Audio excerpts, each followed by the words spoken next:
They tried to arrest my wife in our own driveway. Not the police. Not federal agents. No. Just two rent-a-cops hired by the most power-drunk HOA president this side of the Rockies, Karen. That morning started like any other. My wife, Ava, was trimming the pepper plants beside our front gate, earbuds in, wearing her usual zip-up track jacket and camo cap. She looked calm. Ordinary. You'd never guess the truth from just watching her work. Not unless you'd seen the scars beneath the fabric or read the blacked-out pages of the file labeled Redacted Classified OPS Baku Incident. The guards arrived in a white SUV labeled Neighborhood Security Unit. In blocky blue letters someone clearly printed from a Staples promo template. They parked halfway on our gravel and half on the native wildflower strip Ava restored last spring, then stepped out like they owned the place. One was built like a failed bodybuilder sweating through his polo. The other kept flexing the Velcro on his gloves like he'd seen too many tactical YouTube shorts. And behind them, Karen, arms crossed, eyes full of smug satisfaction. She pointed at Ava with the full confidence of a judge delivering a death sentence. There she is. Detain her. She's trespassing. Trespassing. On our own land. Ava paused, looked up from her peppers, and slowly took one earbud out. She tilted her head like a cat watching a mouse try to cross the road wearing tap shoes. "Excuse me," she said softly. "You heard her," grunted Glove Guy. "We have the right to hold you for violating HOA noise ordinances, unauthorized crop growing, and for disrespecting the board." Ava blinked. "You're going to detain me? For growing vegetables?" Karen chimed in from behind. "Not just that. She's been recording meetings, interfering with compliance patrols, and we have video evidence of her flipping off the community camera on 14th. Ava stood, dusted off her knees, and gave them a polite smile. "So you're saying I violated imaginary policies invented by an HOA we're not legally a part of, and now you've brought two men to try and arrest me on private land. Got it. Don't play smart, lady," said Muscle Shirt. "We can do this the hard way." Ava's smile didn't move. Her hand did.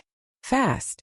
Before anyone could process it, Glove Guy was flat on the gravel, choking on dust, his earpiece ripped clean off and tossed into a nearby bucket of rainwater.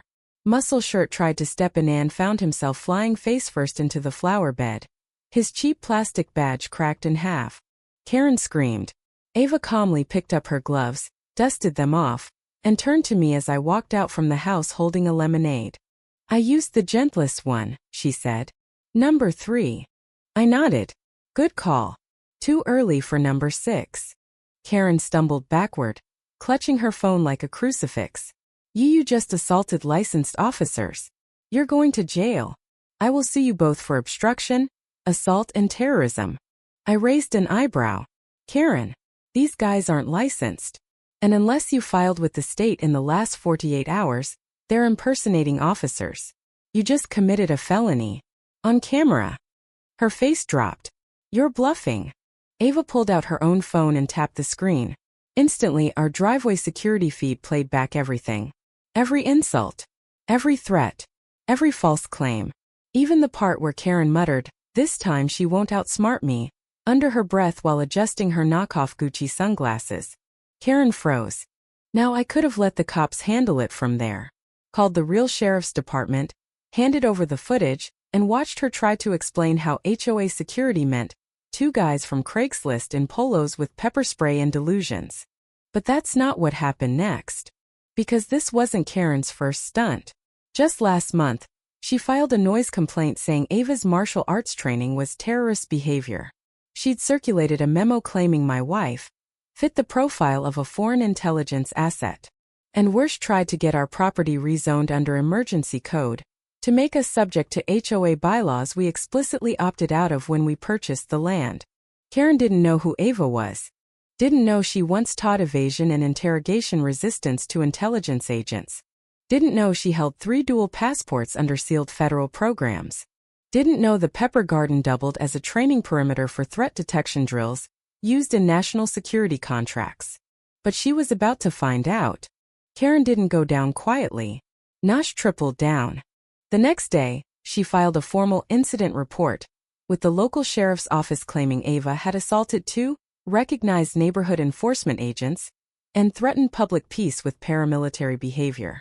She even tried to attach blurry screenshots from our own security footage cropped, manipulated, and entirely out of context. What she didn't know was that Ava had already forwarded the entire security feed, untouched, to the sheriff, the county attorney, the state HOA regulatory body, and 2 very specific email addresses ending in .gov. See, there's something Karen never bothered to learn. There's a reason Ava doesn't talk much about her past. A reason why our mailbox doesn't list her last name. A reason we keep emergency comms in the garden shed, and a reinforced server node buried under the garage. Because Ava didn't just used to work in intelligence. She still did. When Karen submitted her false report, it triggered a name flag that landed on a federal review desk within hours. 2 days later, the Department of Justice requested a sealed affidavit from Ava confirming her status in prior operations. Not because she was in trouble but because Karen's report had technically accused a federally protected intelligence operative of terrorism. That was the moment everything shifted. We got a call that afternoon from Agent Diaz, federal liaison for domestic threats against cleared personnel. He asked a few questions, verified our location, and then said something that still echoes in my head. Would you like to proceed through civilian court, or let us handle it? Ava didn't answer right away. She stared out the window, at our fence, at the spot where Karen had screamed so confidently. Then she looked back at me and smiled that familiar, quiet, dangerous smile. Let's do both. The civilian case came first. The sheriff's office reviewed the footage, deposed both fake guards, and confirmed that neither had security licenses, training, or insurance. One of them, glove guy, had a criminal record for impersonating an officer 2 years ago in another county. The HOA bylaws Karen referenced? Fraudulent. She doctored a set of old compliance rules from a neighboring district, forged board member signatures, and sent them to select homeowners as emergency amendments. They charged her with filing a false police report, attempted unlawful detainment, conspiracy to impersonate law enforcement, and misuse of HOA authority under state civil code. But it got worse for her. Because Agent Diaz didn't forget. A week after the civilian charges were filed, Karen received a very different kind of visitor. Black sedan. No lights. No warrant needed. Just a quiet tap at her door, followed by an official letter and a serious conversation. Karen had unknowingly breached a federal statute by making targeted accusations against a cleared operative, triggering a Homeland Security clause designed to protect veterans and active contractors from civilian threats. She wasn't arrested that day, but her name was flagged. Her travel was restricted, and the court received a sealed motion from the DOJ recommending permanent injunctions against her ability to serve in any residential governance position, handle financial accounts involving community property, or employ third-party security forces without state oversight. In short, Karen was done. Still, she fought. At the HOA emergency meeting called by residents furious over her actions, Karen tried to hold court one last time. Stood at the podium in her signature blazer, arms crossed, and ranted about militant infiltration and foreign elements destabilizing the neighborhood. But this time, no one clapped. A retired Air Force colonel from 3 houses down stood and read a letter signed by 86 households demanding her immediate resignation. A mother of 2 spoke next, trembling, saying her children had been followed by the same fake security SUV, and she was too scared to report it until now. Then Mason, an autistic high school junior Ava had been mentoring in self-defense, got up and told the room, "I feel safe again because of her. You made me feel scared to walk on my own street. She made me feel strong." Karen didn't even stay for the vote. She walked out of that room alone, silent, face twitching with disbelief as the crowd behind her erupted in applause, not for her, but for Ava. The fallout was fast. The HOA was dissolved within 3 weeks. The State Attorney General's office issued a formal statement praising the community for exposing an abuse of power and reaffirmed residents' rights to self-determination without harassment or intimidation. Karen's assets were audited. Turns out she'd been misusing HOA funds for years, padding contractor payments, faking invoices, even covering her niece's rent with neighborhood emergency landscaping fees.